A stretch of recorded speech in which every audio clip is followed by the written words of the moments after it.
अस्सलाम वालेकुम मेरे तमाम दोस्तों। ये पीछे मेरे पिरामिड है, अहराम मिस्र।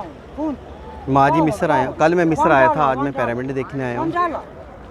यखनत पिरामिड के बारे में बता दूँ, ये फ़िरौन मिस्र जो अखनातून था, ये उसकी कब्र है और ये दुनिया की सबसे बड़ी कब्र भी आप इसे कह सकते हैं। और पूरा मिस्र कब्र इस कब्र की कमाई भी खा रहा है।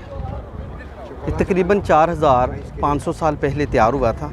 जब मूसा अलैहिस्सलाम दुनिया पे मौजूद थे तो ये पिरामिड मौजूद था, उनसे पहले ही कंप्लीट था। ये दुनिया के 7 अजूबे जो पुराने हैं उनमें से ये पहला अजूबा है, मिस्र का पिरामिड। ये 3 है, मैं पहले पे खड़ा हूँ, ये अखनातून का है और ये दुनिया का सबसे बड़ा पिरामिड है। ठीक है, अब मैं आपको दिखाऊं, ज़रा गौर से देखें। ये देखें, ये 20 लाख पत्थर मौजूद हैं।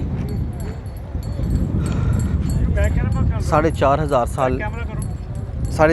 साल ये हो गया इस बने हुए को। और इसकी बुनियाद में जो पत्थर है वो 12 टन वज़नी है। फिर सबसे ऊपर जाते जाएंगे, ये 2-2 टन है। अभी इसी 2000 के बाद से इनको रास्ता मिला है अंदर जाने का। लोग अब इसके अंदर भी जाते हैं, अंदर पूरे रास्ते बने हुए हैं। और इसके दरमियान में वो तबूत है जिसमें मिस्र का जो अखनातून था उसकी मैयत थी। अब तो वो उन्होंने जब खोला तो वो हड्डियाँ बन चुकी थी। जब उसको खोला हड्डियाँ बन चुकी थी तो उसी में से शहद का प्याला मिला था। तो उससे ये पता चला कि 4000 साल बाद या 4,500 साल बाद ये शहद ख़राब नहीं होता। ये देख लीजिए, पूरा पिरामिड है। और उसके बाद ये तीसरा है, दूसरा है, तीसरा इसके पीछे है। मैं साथ साथ फिर आपको दिखाता जाऊंगा। देख लिया,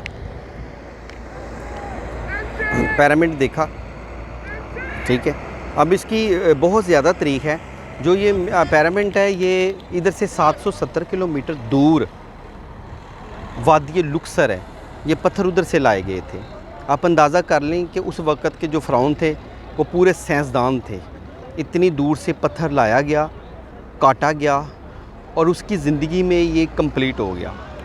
हालांकि दुनिया की अभी जितनी कंस्ट्रक्शन की बड़ी कंपनियां हैं वो पिरामिड नहीं बना सकती, और उस वक़्त के लोगों ने बनाया था। ये कैसे बना, ये भी एक राज है। मज़ीद मैं आपको जो भी वीडियो बनी मैं अभी और बनाऊंगा, वो आपको ज़रूर दिखाऊंगा। वीडियो लाइक और शेयर ज़रूर करिएगा। बहुत मेहरबानी, बहुत शुक्रिया।